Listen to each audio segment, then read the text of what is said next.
না দেখুন, সর্বপ্রথমে তো তারা হতাশাগ্রস্ত, যারা আজকে এই ঘটনার সঙ্গে জড়িত, যারা দীর্ঘ এই 5টা বছর 2021-এ তারা এডিসি দখল করে জনজাতি বিকাশের জন্য, জনজাতি বিকাশের নামে যে কথাগুলি, যে প্রতিশ্রুতিগুলি দিয়েছিল, তা বাস্তবিক অক্ষরে সেগুলি তারা প্রতিপালন করতে ব্যর্থ হয়েছে। এবং শুধু তাই নয়, জনজাতিদের টাকা আত্মসাৎ করে তারা ব্যক্তিগত সম্পত্তিতে রূপায়িত করেছে। এবং আজকে তাদের ভয়, যদি আবারও যদি ক্ষমতায় না আসতে পারে, তাহলে এই যে তাদের যে রাজনৈতিক উদ্দেশ্য, সেটা সার্থক হবে না। মানুষ তৈরি হয়ে গেছে ভারতীয় জনতা পার্টির সঙ্গে, দেশের প্রধানমন্ত্রী নরেন্দ্র মোদীজির সঙ্গে, এবং আমাদের রাজ্যে মাননীয় মুখ্যমন্ত্রী প্রফেসর ডক্টর মানিক সাহার নেতৃত্বে যে সরকার, ডাবল ইঞ্জিনের সরকার, এখন মানুষ তাই করে নিয়েছে যে ট্রিপল ইঞ্জিনের সরকার এই ত্রিপুরা রাজ্যে এডিসি এলাকাতেও ভারতীয় জনতা পার্টির নেতৃত্বে সরকার হবে। তাই তারা দ্বিধাগ্রস্ত হয়, হতাশা হয়, ভারতীয় জনতা পার্টির কার্যকর্তাদের উপর হামলা করছে, হামলা হুজ্জতি করছে। তো আমি গতকালকেও মুজি দেববর্মার উপর আক্রমণ সংগঠিত হয়েছে, রাত্রেবেলা আমি ওর বাড়িতে গেছিলাম, এবং আমাদের কার্যকর্তাদেরকে মারধর করে, আক্রমণ করে, সেখানে মানে তারা কি কায়েম করার চেষ্টা করছে।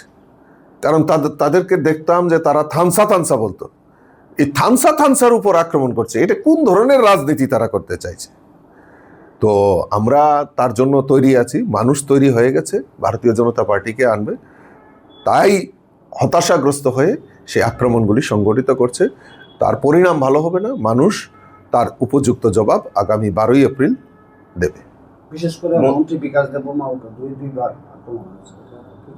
হ্যাঁ, বিকাশ দেববর্মা, আমাদের ডেভিড দেববর্মা ক্যান্ডিডেট, মুজি দেববর্মা, এবং বিভিন্ন জায়গায় আমাদের কার্যকর্তাদের উপর হামলা সংগঠিত হচ্ছে। আমরা প্রশাসনের প্রতি পূর্ণ আস্থা আছে, প্রশাসন যথাযোগ্য ব্যবস্থা নেবেন। মাননীয় মুখ্যমন্ত্রীর সঙ্গে আমার কথা হয়েছে, বার্তালাপ হয়েছে, ডিজিপির সঙ্গে, ইলেকশন কমিশনের সঙ্গে আলাপ আলোচনা হয়েছে। তারা শক্ত, মানে যত রকম শক্ত হওয়া যায়, তারা আইনি পদক্ষেপে তারা যারা এর সঙ্গে জড়িত তাদেরকে উপযুক্ত শাস্তির ব্যবস্থা করা। কার্যকর্তাদের উদ্দেশ্যে কি মেসেজ?